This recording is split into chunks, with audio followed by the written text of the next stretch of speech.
Cocteau avait l'habitude de réunir ses amis poètes autour de la table catalane.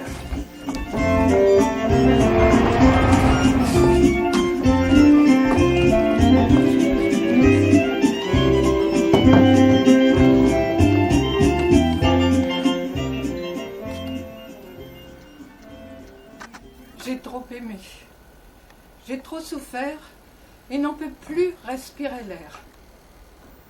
Et je vis au fond d'une mer, une mer faite de mes larmes, où silence sont les vacarmes, où pourrissent de vieilles armes, mais dont l'amertume en est le charme.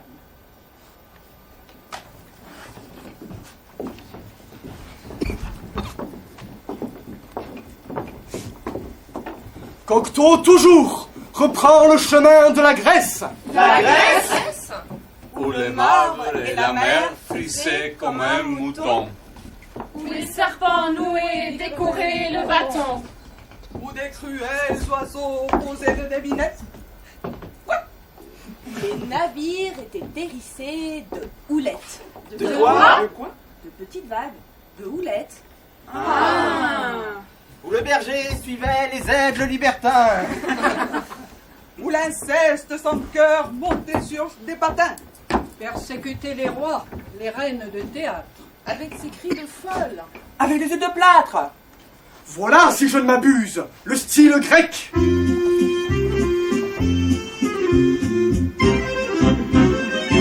Je propose d'aller voir les remparts de Thèbes. C'est la nuit.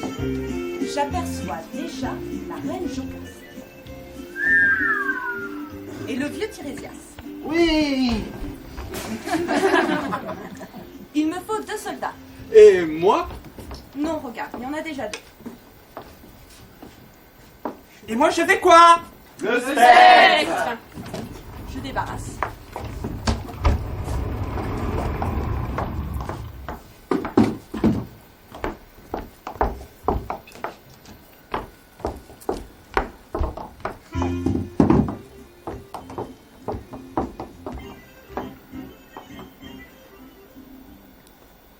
Encore un escalier. Je déteste les escaliers. Pourquoi tous ces escaliers?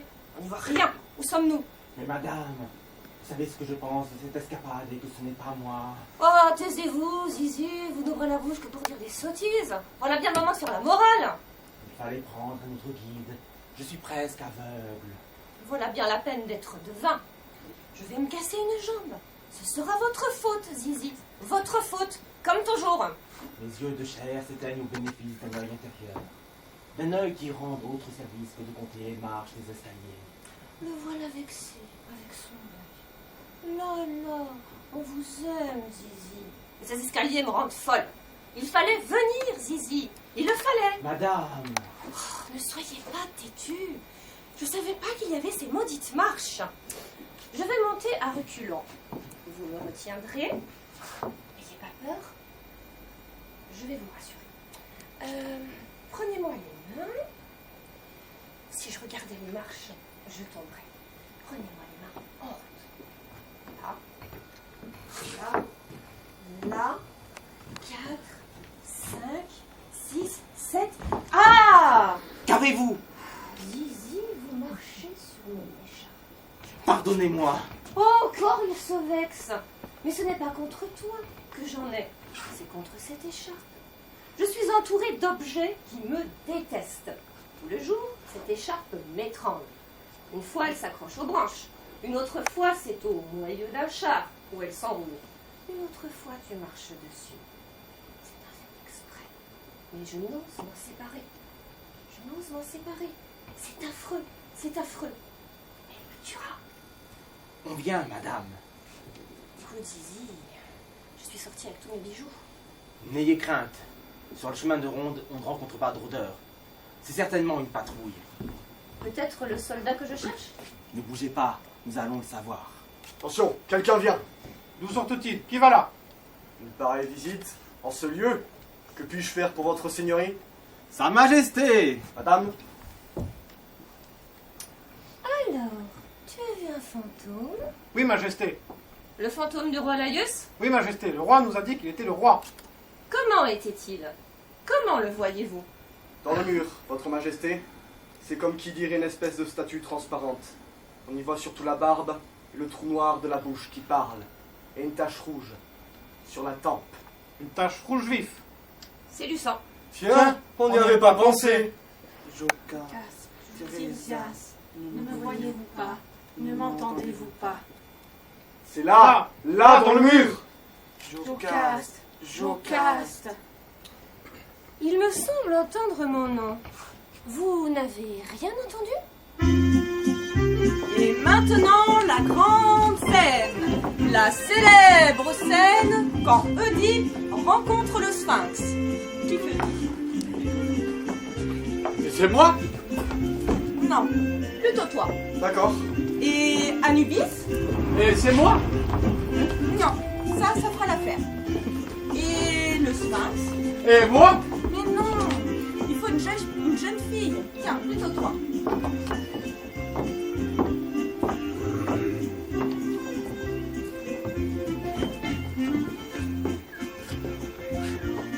Qu'as-tu? Mauvaise nouvelle. Un voyageur? Un voyageur. C'est impossible, impossible, je refuse d'interroger ce jeune homme. Inutile, ne me le demande pas. Je conviens que si vous ressemblez à une jeune mortelle, il ressemble fort à un jeune dieu. Cette démarche, Anubis, ses épaules. N'oubliez pas que vous êtes le Sphinx. Je vous surveille. Je paraîtrai au moindre signe. Un mot, vite, Anubis, un mot, il arrive. Chut, je me cache. Ah! Oh, pardon. Je vous ai fait peur. Non, mais c'est-à-dire que je rêvais. Et j'étais à 100 lieues de l'endroit où nous sommes, et là, tout à coup... Vous m'avez prise pour un animal. Presque. Presque un animal. C'est le Sphinx. Je l'avoue. Vous avouez m'avoir prise pour le Sphinx. Merci. Et je me suis vite rendu compte de mon erreur. C'est trop aimable. Le fait est que pour un jeune homme, se retrouver brusquement nez à nez avec lui, ça ne va pas être facile. Et pour une jeune fille, Il ne s'apprend pas aux jeunes filles. parce que les jeunes filles évitent les endroits qu'ils fréquentent. Ils n'ont guère l'habitude, il me semble, de sortir seules après la chute du jour. Mêlez-vous, cher monsieur, de ce qui vous regarde et laissez-moi passer mon chemin. Et quel chemin? C'est extraordinaire. Dois-je rendre compte à un étranger du but de ma promenade? Et si je devinais ce but? Vous m'amusez beaucoup. Ce but, ne serait-ce pas la curiosité qui ravage toutes les jeunes femmes modernes? La curiosité de savoir de quoi le sphinx est fait. S'il a un bec, des griffes, des ailes, s'il tient du tigre ou du vautour. Allez, allez! Bravo, bravo!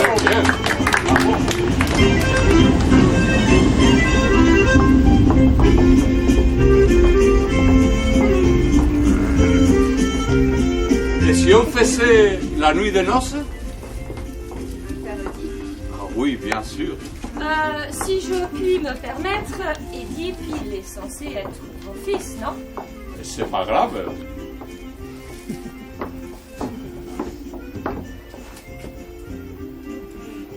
La scène de la nuit de noces.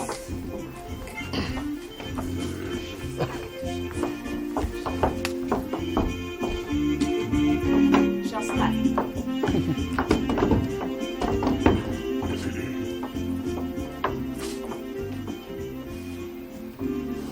vent du soir.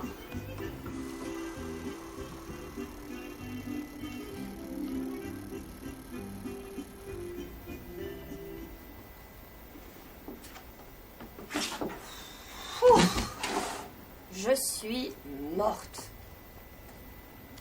J'ai peur que cette chambre ne te devienne une cage, une prison. Un seul amour, une chambre de femme, une chambre qui embaume ta chambre.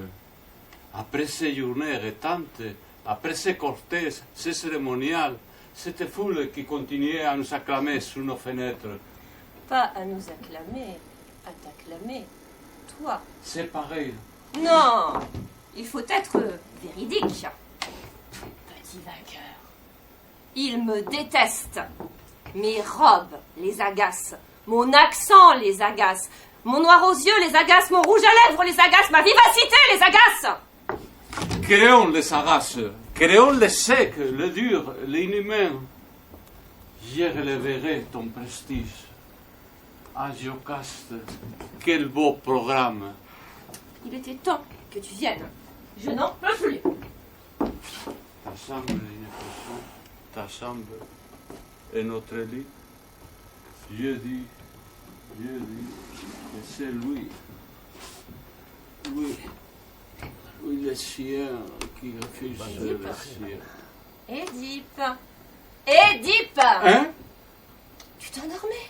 Moi, pas du tout. Oh, si. Tu me parlais de chien. C'est absurde. Tu meurs de fatigue. Et nous restons là, debout, sur ce mur. Quel mur? Un mur de ronde. Un mur, Oh! Qu'y a-t-il? Ah, maintenant, c'est toi qui rêves. Nous dormons debout, ma pauvre chérie. J'ai dormi? J'ai parlé? Oui. Je te parlais de chien et tu me parles de mur de ronde. Voilà notre nuit de noces.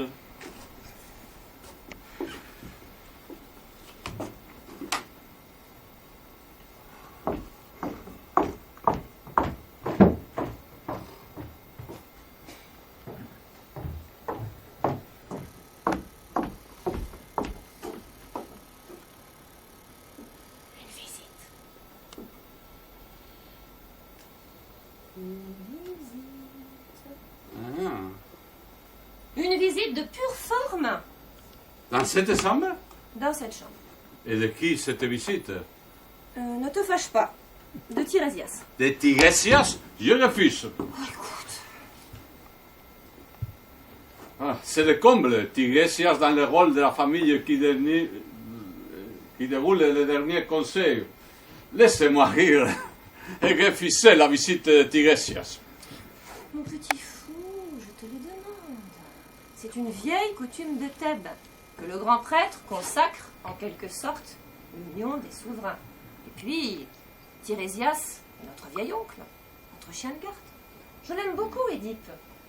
Laius l'adorait. Il est presque aveugle. Il serait maladroit de le blesser et de le mettre contre notre amour. Mais quand même, en pleine nuit. Fais-le pour nous et pour l'avenir. C'est capital. Vois-le 5 minutes. Mais vois-le. Je te le demande. Je te préviens que je ne le laisserai pas s'asseoir. Je t'aime. Patience. Je vais le faire prévenir que la place est libre. Patience. Fais-le pour moi. Pense à moi.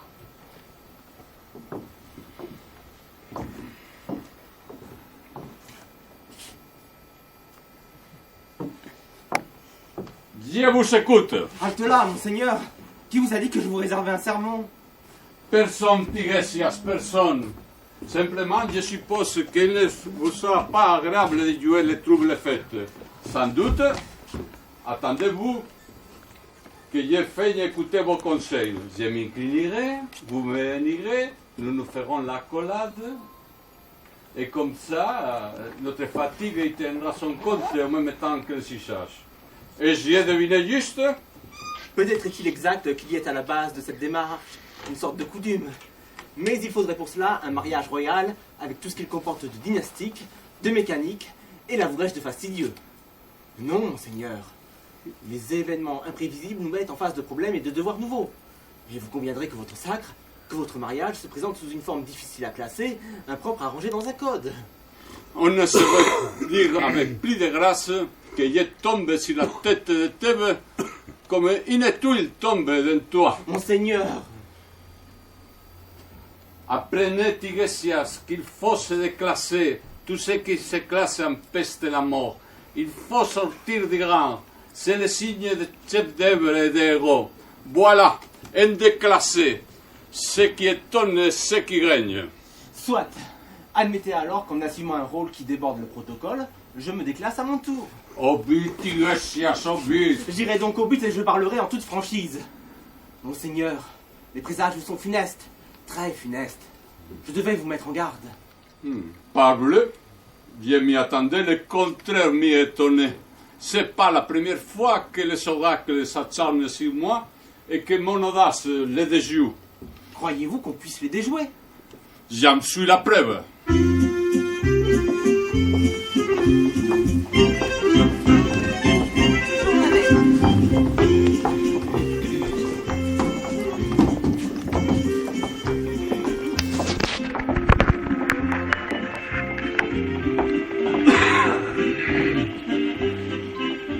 Je voyage bien peu. J'ai vu Londres, Venise, Bruxelles, Rome. Alger, de musée en musée, s'épuisant mon désir d'encore voyager. Londres, cœur de charbon. Pavot de briques roses où l'on marche endormi. Venise triste à cause. Ce sont deux corps d'amour, mais ville qu'à demi. Bruxelles dans la place est un riche théâtre. Rome a une. Des moulages de plâtre. Alger qui sent la chèvre et la fleur de jasmin. Je n'étais pas heureux dans ces villes que j'aime. Mon cœur y souffrait nu, À Paris, c'est de même. Je me sens mal partout. Sauf en tes bras tenus. Micocto est allé au château de Crans. Ah oui, c'est vrai. C'était un voyage dans l'Autriche décadente. Et maintenant, les scènes au château à Crans. Moi qui ai fait le château. Et moi le fantôme. Il me faut un Félix et une Édith. Et moi je fais quoi? Le gnome!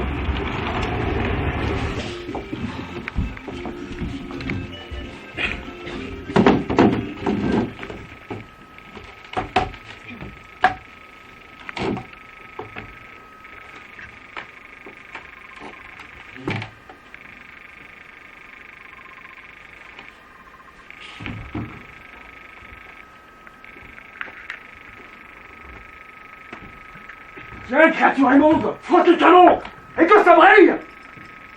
Tu deviens Einstein aux ordres d'un singe.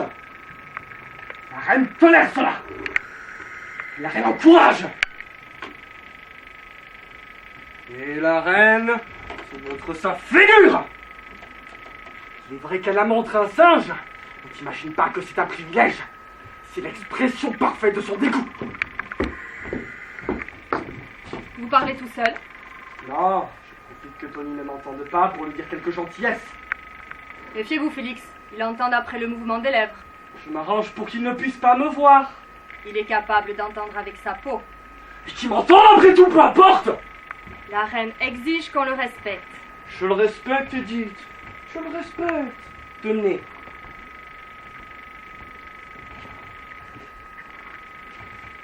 Tu peux faire, ordure. Je t'ai assez vu. Vous savez ce qui se passe? Je sais que le château est sans dessus-dessous, après l'alerte de cette nuit. On n'a pas trouvé l'homme. L'homme est dans le château. Vous dites? Félix, c'est une histoire incroyable. L'homme est dans le château. Il habite et c'est la reine qui l'y a fait venir. Ah. Vous êtes folle. On pourrait l'être à moins. Ce souper pour le roi, cette volonté de rester seul, toute cette nuit inquiétante, c'était une comédie de Sa Majesté. Comment le savez-vous? Elle me l'a avoué ce matin. Elle éclatait de rire. Elle m'a dit qu'elle n'oublierait jamais ma tête, que c'était trop drôle, que Crans était sinistre, qu'elle avait bien le droit de s'amuser un peu. Je ne comprends rien. Moi non plus. La reine sait que vous êtes heureuse. Elle a voulu se moquer de vous. La reine ne ment jamais. L'homme est à Crans. Elle le cache. Il s'était blessé dans le parc, il y a du sang sur le tapis. Je crois que je rêve. Vous dites que la reine a fait entrer à Krantz un anarchiste qui voulait la tuer? Comédie. La reine estime que je suis la plus mauvaise lectrice qui soit au monde. Elle voulait un lecteur et elle savait bien lequel. Quand la reine décide une chose, ce n'est pas à moi de vous apprendre qu'elle ne se laisse influencer par personne et qu'elle arrive toujours à ce qu'elle veut. Qui est cet homme? Eh bien, Félix, vous avez bien dit cela. Cet homme est venu à Krantz, entré à Krantz par un caprice de la reine. Il est son hôte et elle vous prie de le considérer comme tel.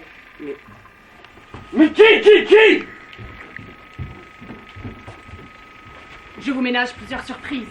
L'homme est l'auteur du poème scandaleux dont la reine nous chante les louanges. Comment n'ai-je pas deviné que cette admiration extravagante renfermait une bravade et que la reine ne s'en tiendrait pas là? L'individu qui signe Azrael serait à Krantz, habiterait Krantz. La reine était attaquée. Il lui fallait vaincre, du moins, je le suppose. Vous la connaissez, elle ne m'a donné aucun détail. Son bon plaisir sur toute la ligne. Les poètes sont des crèves-la-faim aux ordres de qui les paye. Elle n'a pas été longue à se renseigner et à faire changer ce poète de bord. Seulement, comme elle supposait bien que toute la cour, toute la police et tout le château multiplieraient les obstacles, elle a trouvé passionnant d'agir en cachette. Et la brigade? Vous oubliez la brigade? Le comte de Fun était-il là? Non. Alors, le chef de la brigade est du parti de la reine. Son alerte était une fausse alerte.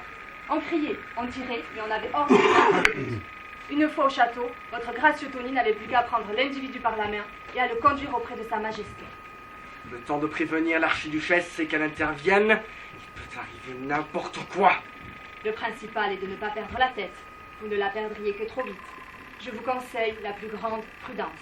Vous savez avec quelle vitesse la reine passe du rire à la colère. Nous sommes les seules personnes de Krantz avec qui elle partage ce secret. Quelque révolte qu'il soulève en nous, notre rôle est de nous tenir tranquilles et de copier son attitude. Je me charge du reste. Et Sa Majesté qu'on me mettre en présence de cet individu? N'en doutez pas. Et je vous réservais le meilleur pour la fin.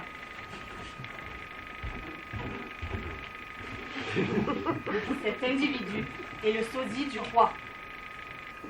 Le sosie du roi?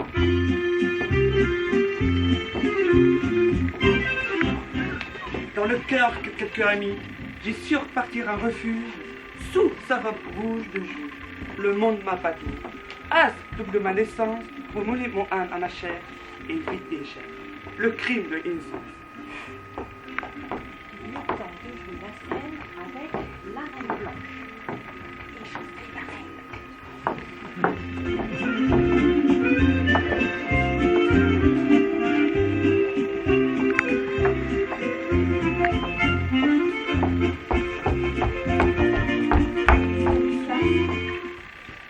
Mon père fabriquait des cerfs-volants et me laissait leur expédier des messages.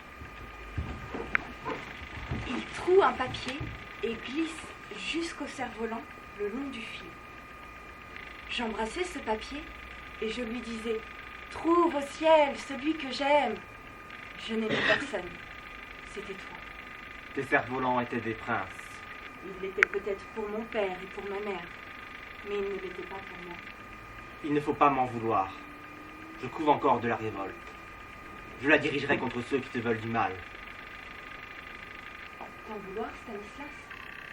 Je suis une sauvage. N'abandonne jamais ta révolte. C'est elle, avant tout, que j'adore en toi. Les êtres de violence dépérissent dans le calme.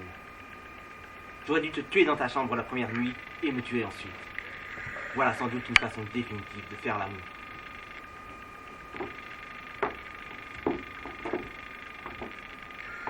Tu m'en veux, Stanislas, de quitter Krantz?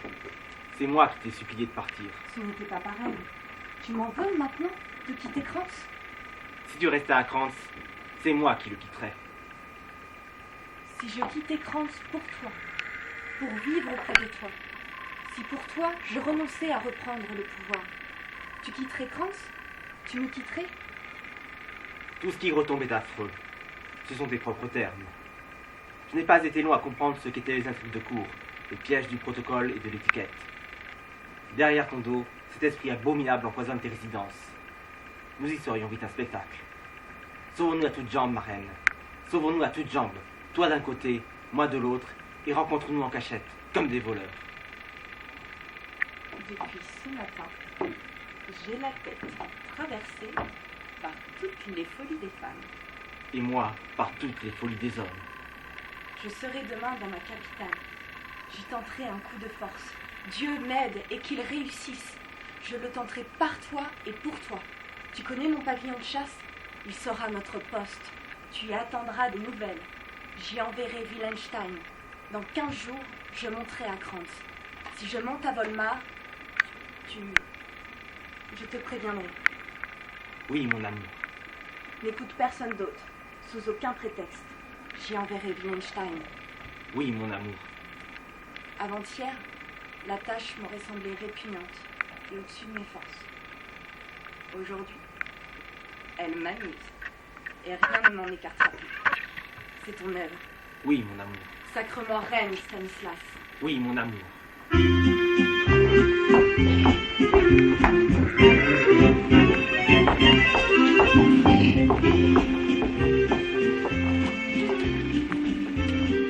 À toi. Tu es la reine roi. Et moi, je débarque.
Quel calme après l'orage.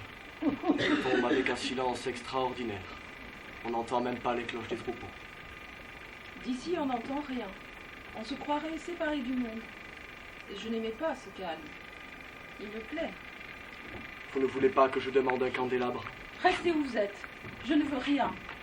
Je veux que le soir s'arrête de tomber. Je veux que le soleil et la lune arrêtent leur course. Je veux que ce château se fixe à cette minute où nous sommes et reste ainsi, frappé par un sort. Il y a des équilibres qui viennent de tant de détails inconnus qu'on se demande s'ils sont possibles. Si le moindre souffle ne les renverserait pas. Taisons-nous un peu. Stanislas, l'orgueil est une mauvaise fée. Il ne faudrait pas qu'elle s'approche.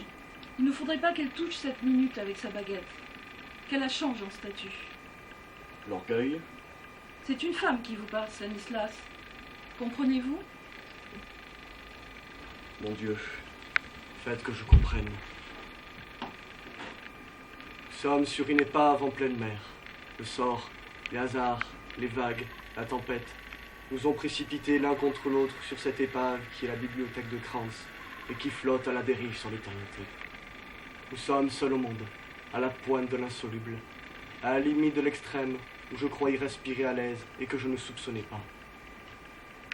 Nous sommes dans un inconfort si effroyable que l'inconfort des malades qui agonisent, des pauvres qui crèvent de détresse, des prisonniers couverts de vermine, des explorateurs perdus sur les glaces du pôle, est un confort à côté de lui. Il n'y a plus de haut, de bas, de droite, de gauche. Nous ne savons plus où poser nos âmes, nos regards, nos paroles, nos pieds, nos mains. Éclairez-moi, mon Dieu, qu'un ange de l'Apocalypse apparaisse, qu'il joue de la trompette, que le monde s'effondre autour de nous. Mon Dieu, arrachez-nous de cette glu informe. Foudroyez les protocoles, et surtout celui de la prudence que je prenais pour de la pudeur. Terrassez les monstres de l'orgueil et de l'habitude. Faites-moi dire ce que je ne veux pas dire. Délivrez-nous. Stanislas, je vous aime. Je vous aime. Le reste m'est égal. C'est maintenant que je devrais vous tuer pour ne plus vous perdre. Petit homme, venez doucement près de moi. Venez. Posez votre tête sur mes genoux. Ne me demandez rien d'autre, je vous en supplie. Votre tête est lourde, on dirait une tête coupée. C'est une minute sans rien autour. Un clair de lune dans le cœur. Je vous ai aimé dès que je vous ai aperçu dans ma chambre. Je m'accuse d'en avoir eu honte. Je vous ai aimé quand j'empoignais vos cheveux pour vous obliger à lire. Je m'accuse d'en avoir eu honte. Je vous ai aimé quand votre main tombait de fatigue comme une pierre. Je m'accuse d'en avoir eu honte. Il y a des rêves trop intenses. Ils réveillent ceux qui dorment. Méfions-nous. Nous sommes dans le rêve de quelqu'un qui dort si profondément qu'il ne sait même pas qu'il rêve. C'est Tony. Ne bougez pas. Mademoiselle de Berg a jeté par la fenêtre une lettre au comte de Fun, alors qu'il il sait tout. Cette nuit, vous n'avez rien à craindre. En attendant que j'avise, Mademoiselle de Berg gardera les arrêts. Personne sauf elle a le droit de rentrer dans mes chambres. Vous y resterez sous ma garde. Demain matin, Tony vous conduira à travers les montagnes jusqu'à mon ancien pavillon de chasse. Ce pavillon commande une ferme dont les gardiens, dont je suis sûre. Ensuite, Il n'y a pas d'ensuite.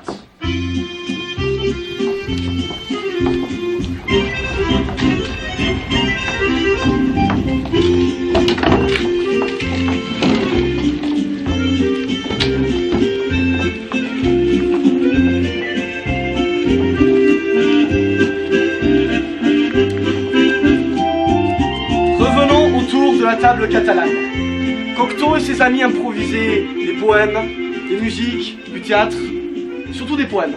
Vas-y. Je suis de Cibourg au long soir, Ah oui, les pires celle-là. baignant ses reflets bleus et noirs au fleuve où leurs reflets s'enlisent. Et un ami qui voyagea m'a dit un jour, lointain déjà, qu'elle était une autre Venise. Il disait, elle a ses canaux, ses piments sont des cardinaux, et le gant à ton poing lié, tu ressembles au gondolier qui jouerait avec sa gondole.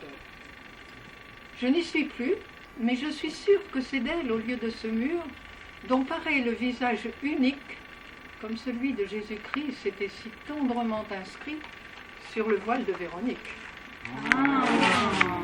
Et moi j'arrive d'Ixassou. Ah oui, c'est local. Là, c'est toujours dimanche sous la candide et morne lumière.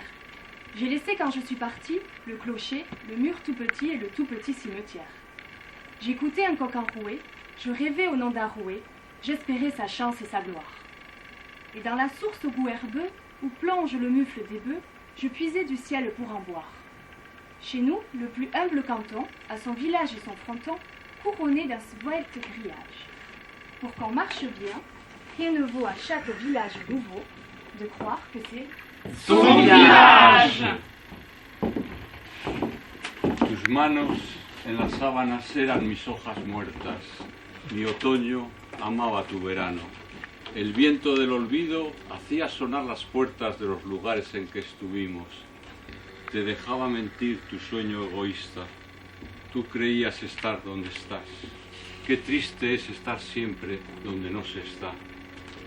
Tú vivías encerrada en otra, tú misma, tan abstraída de tu cuerpo que parecías de piedra. Es duro cuando se ama no poseer más que un retrato. Il est dur quand on aime de ne posséder qu'un portrait.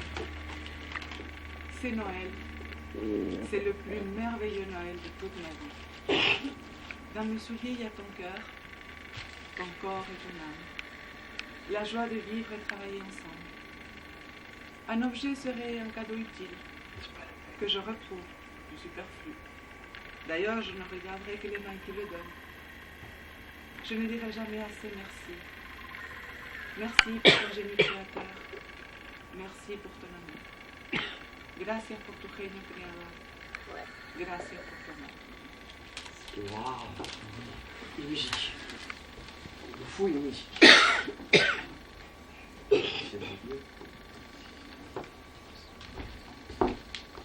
Ne pleurez plus. Il ne faut pas. Je vous consolerai tout bas avec des petits mots frivoles. Je vous dirai des mots petits, infinitésimaux, des mots légers, des mots qui volent. Des mots, comme on dit en chantant, au tout petit qui les entend, avant d'en émailler son rêve. Et ce sera votre douleur. Une bulle où se sont doux heurtent, un papillon effleure et crème. La plume d'or et d'encre était un scarabée. Le ventre en l'air, la morte n'est lieu de génie, lorsque le lait de lune aspergeait ses génisses. Et voici Tristan, mourant et couronné d'écume, sur le lit échoué d'une barque à l'envers. Quel est ce corps dont nous vécûmes? Il fit perdre à Iseux sa pantoufle de verre. Il est des cris plaintifs qui se tordent les bras, mordus entre les dents, avortés sur les lèvres, et des phares astucieux masquant l'ardeur des fièvres, et des corps moribonds sous la fraîcheur des draps. Le sanglot doit se perdre en un ricanement, et le cerveau bondir sous un flot impassible. Combien rencontrerons-nous de chaos inconnus, pantins qui crisperaient enfin réels et nus, leurs traits démaquillés à la clarté des lampes? Ignorons-nous assez les larmes et le sang, et près des volets clos, on regarde en passant l'anneau froid des canons appuyés sur les temps.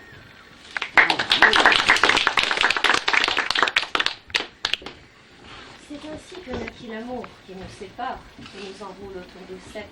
Voici le verre où ta lèvre a laissé son pétale. Voici le feu sévère qui pète. Voici ma vie au fil de l'araignée du soir. Voici le monde où nul ne sait plus s'asseoir. Je m'endors dans l'arbre du malheur, véritable lit d'or et de marbre.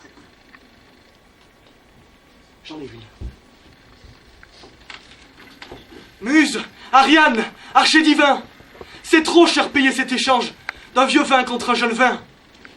Si je m'aperçois être l'urne funéraire du taciturne, que pour servir je suis né, si je n'ose en moi descendre, pour n'y trouver que des cendres, si de tous abandonné, si mon requiem je signe, avec la plume d'un cygne, qui ne chante que s'il meurt. Revenons au théâtre avec les parents terribles. Allez, encore un! Le rossignol roule une gamme sur la branche qu'on ne voit plus. Les parfums font leur amalgame autour des fleurs qu'on ne voit plus. L'âme de Chopin dans l'air rôde, et l'âme de Verlaine aussi. Vert luisant, pâle émeraude, roule sur l'herbe verte aussi. La nuit souffle sa douce haleine sur l'abat-jour dans le salon. S'effare un bol gris de phalène. Il fait triste dans le salon. Les parfums font leur amalgame. Respirons-le, respirons-le. Le rossignol roule une gamme. Écoutons-le, écoutons-le. Les parents terribles, la scène de la chaussette.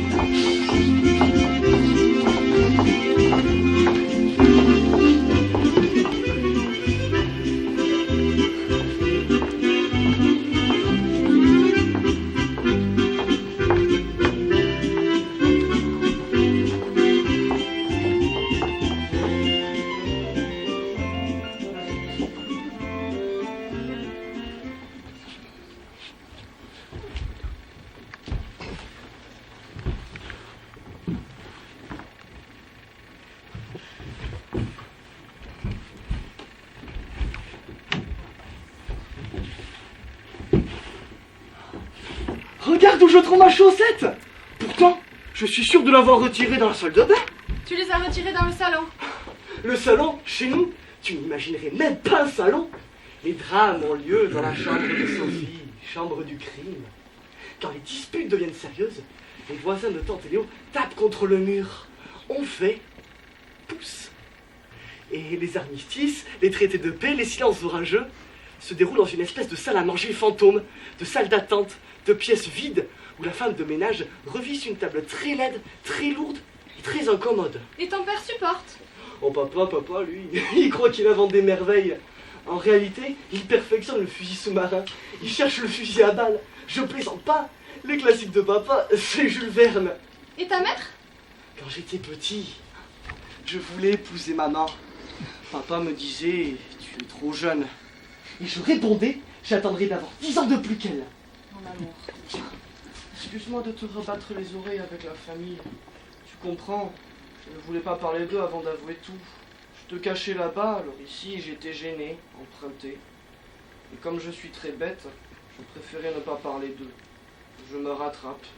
Tu es toujours guidé par de la délicatesse. Il était trop naturel de ne pas trahir ta roulotte chez nous, puisque tu ne trahissais pas notre secret dans ta roulotte.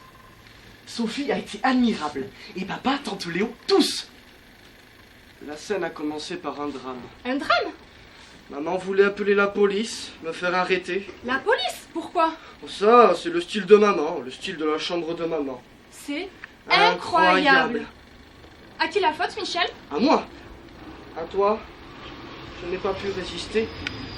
Un avion. Je n'ai pas pu résister à passer la nuit chez toi et le lendemain... Le lendemain, tu avais la frousse. Oui.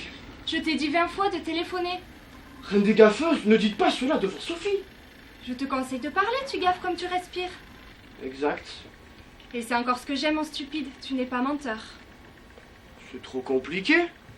Je hais le mensonge. Le moindre mensonge me rend malade. J'admets qu'on s'arrange ou qu'on se taise pour faire le moins de peine possible, mais le mensonge de luxe. Je ne me place pas au point de vue de la morale, je suis très amorale. Mais j'ai l'intuition que le mensonge fausse des mécanismes qui nous dépassent, qui dérangent des ondes, qui détraquent tout. Mon soulier! Cherche! C'est incroyable, il y a une minute! Cherche-le! Tu sais où il est? Je le vois pendant que je te parle, il crève les yeux. Je brûle! Tu gèles! Mais tu veux que je me dépêche? Grand politique! C'est trop fort! Maman l'aurait repêché dans mon lit! Elle doit être adorable, ta mère. Quel dommage que je crève de peur. Maman se croit laide, et elle est plus belle que si elle était belle. Elle va se mettre sur son 31. Il est possible que Tante Léo l'oblige à se maquiller et à sortir les fourrures de la penderie. J'ai peur, j'ai peur. C'est eux qui ont peur. Et Tante Léo me dégèlera, elle est très forte. Et vous vous déplacez toujours en bande? Jamais Sophie ne sort. Papa sort. Tante Léo sort pour faire des courses. Elle est très prise à la maison. Moi, je sors parce que je vous aime. Tu aimes? Regarde! Je suis propre, prêt pour la demande en mariage. Oh! Quoi? Je devais me faire couper les cheveux. Lundi, les coiffeurs sont fermés. Comment tu t'arranges pour savoir tout? Comment je m'arrange pour savoir que les coiffeurs sont fermés le lundi? Mais non! Savoir qu'on est lundi. Moi, je ne sais que c'est dimanche, parce que la femme de ménage ne vient pas et que j'aide à la cuisine. On sent le dimanche à autre chose. Les gens sont libres. Il y a du désordre dans l'air. Un désordre triste. Votre ordre et votre désordre. Et Satan a trouvé de l'ordre du désordre. Ils s'attendent au pire. Ils croient venir chez une vieille femme à cheveux jaunes. Je suis une vieille femme à cheveux jaunes. J'ai 3 ans de plus que toi. Figure-toi que j'ai un pressentiment. Cette vieille femme va les impressionner. Touche du bois.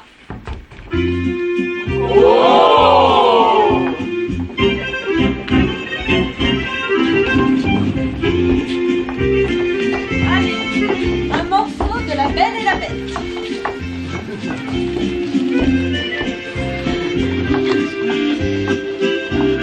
Toujours la même idée débarrasse.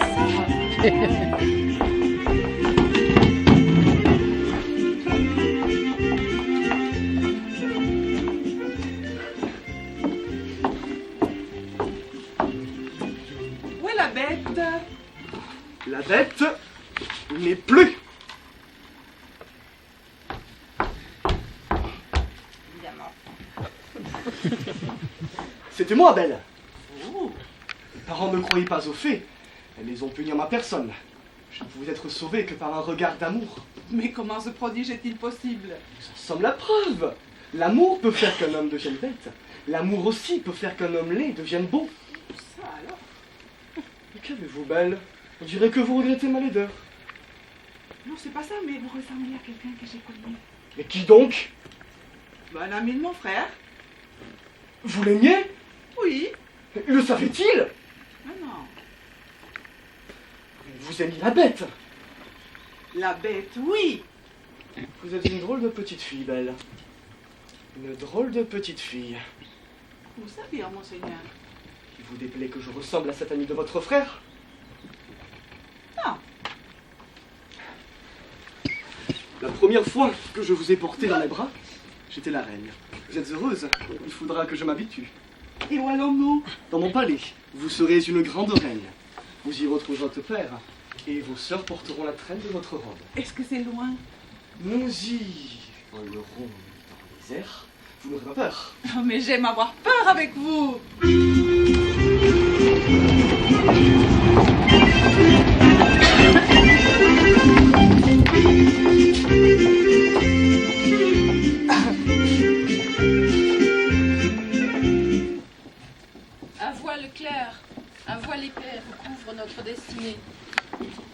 l'étoile qui nous est née demeure une étoile de paix.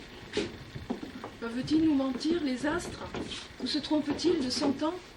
Et confondent-ils les désastres dans la perspective du temps? Étoile, faites des mensonges. Je crois mon amour et mes songes. Tous ces poèmes, toutes ces scènes de théâtre, c'est Cocteau, le poète et ses amis. Ces songes, ces rêves fantastiques. Ces rêves d'amour, ces rêves de l'au-delà. Orphée. Quoi, Orphée? Ben oui, Orphée, c'est Jean Marais, le film. Ah oui, Jean Marais. Bon, j'ai une idée. On va jouer le tournage d'une scène d'Orphée. La plus belle, le passage du miroir? Oui. Enguerrand, prends le flap. Qui fait le poète? Est-ce que je peux faire le poète? Oui. Eh bien, vas-y, fais le poète. Lucas, amène le miroir. D'accord.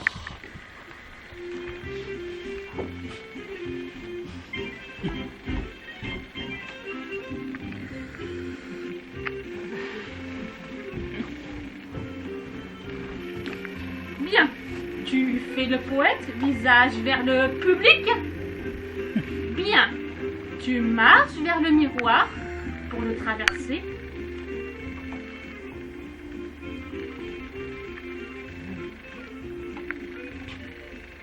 Et comment je le traverse? Con los cuernos? Bon, regarde-moi ici. Tu contournes le miroir en arrière. Bien, tu marches vers le public, visage vers le public. Bien, bon, stop. Maintenant, il faut créer le monde de l'au-delà. Il y a les motocyclistes. Il y a la princesse blanche. Bien. Et le Charleston?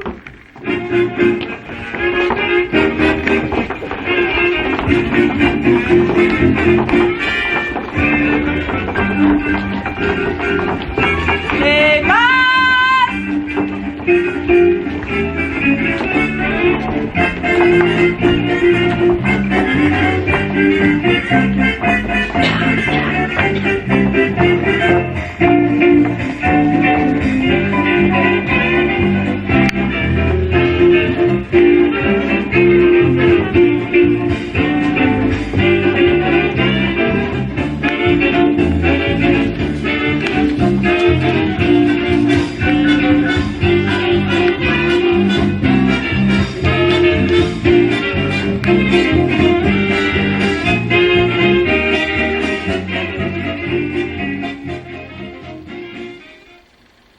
Les ailes des poètes repoussent le soir.